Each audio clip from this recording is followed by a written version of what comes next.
डिंडोरी की धरती को प्रणाम। मां नर्मदा के प्रांगण में आज मध्य प्रदेश का सौभाग्य है। दुनिया के सबसे बड़े लोकतंत्र के हमारे सबसे बड़े जवाबदार पदों में से एक माननीय उपराष्ट्रपति महामहिम जगदीप धनखड़ साहब हमारे बीच पधारे। जोरदार अभिनंदन करें माननीय महामहिम का। सपरिवार पधारे। परमात्मा करे बाबा महाकाल, हमारे यहाँ दो ज्योतिर्लिंग है, ओंकार महाराज, आप सब पे सपरिवार कृपा करे। ये आदिवासी अंचल, जिस अंचल में रोम रोम में हमारी आदिवासी संस्कृति समाई हुई है और नस नस से नर्मदा बहती है, ऐसा अद्भुत अनुपम वातावरण और कहीं नहीं मिलेगा जो यहाँ प्रेम का प्रकटीकरण होता है।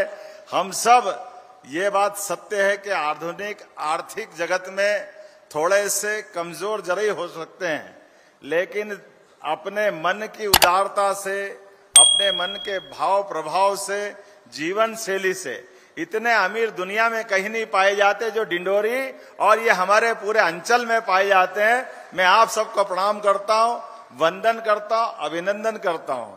एक और जानकारी, यही वो अंचल है जिसने किसी भी काल में किसी भी सत्ता के आगे अपना सिर नहीं झुकाया।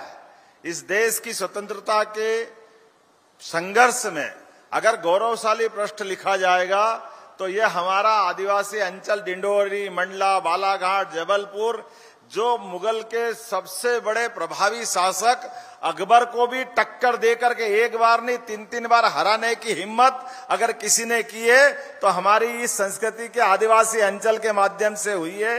ये हमारा सौभाग्य है। परमात्मा की कृपा है। रानी दुर्गावती माता का ये पूरा क्षेत्र, रानी अवंतीबाई लोधी का क्षेत्र, जो यहाँ की बेटी और बहू ने अपनी शूरता से, वीरता से मातृपक्ष का, मातृशक्ति का भी गौरव बढ़ाया और अपने 33 लड़ाइयों में दुश्मन को दांत खट्टे करे और जीत का परचम लहराया।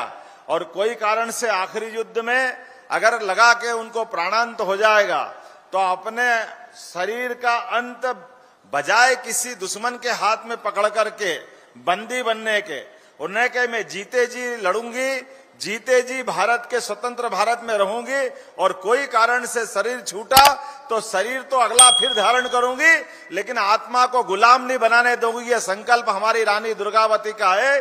ऐसी पवित्र धरती पर आपको प्रणाम करता हूं, आपका अभिनंदन करता हूं। आज के इस अवसर पर हमारे महामहिम राज्यपाल, जब से आप आए साहब, मैं माननीय महामहिम साहब को बताना चाहूंगा कि सिकल सेल एनीमिया के माध्यम से और जनता से जुड़ी हुई योजनाओं को लेकर आप सतत रूप से पूरे प्रदेश में भ्रमण करते रहे और खासकर सिकल सेल एनीमिया तो ऐसा अपने ये इतनी कठिन बीमारी है, ये रक्त के विकार की सच्चे अर्थों में तो आपने हमको बताया।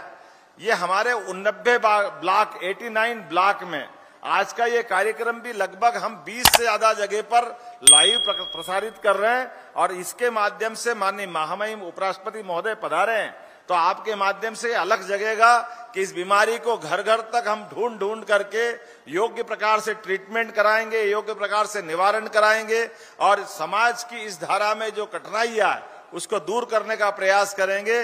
2-3-4 चीज आपको इस क्षेत्र के विकास के बारे में बताना चाहूंगा।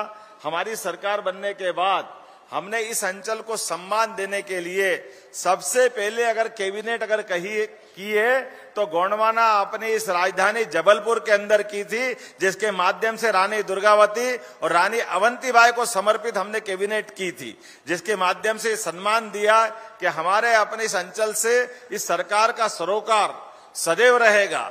और अनेकानेक विकास के बहुत सारे काम हमने यहाँ खोले हैं, लेकिन आज थोड़ी समय की कमी है।